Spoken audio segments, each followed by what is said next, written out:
Which of the following, if true, could have prevented the Iranian Revolution from being regarded as a revolution?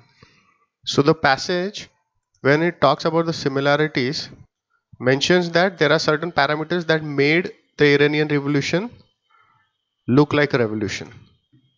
Right? So what are those parameters? Those parameters are all mentioned here. So let's see.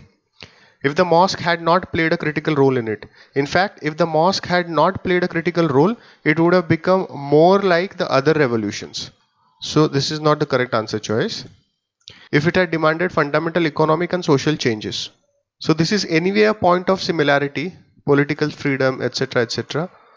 So these demands are not going to prevent it from being called as a revolution.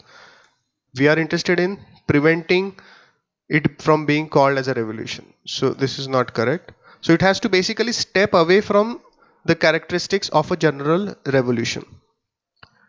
If it had not voiced the concerns of social classes excluded from the power structure. Yes. Now the first similarity is the collective actions were initiated by social causes and groups that had been excluded from the power structure. So this is the main point that characterizes it as a revolution. So if it had not voiced it, if it did not have this point, then it would have been more difficult to call it a revolution. So this is a very good answer choice, because this will prevent it from being called as a revolution.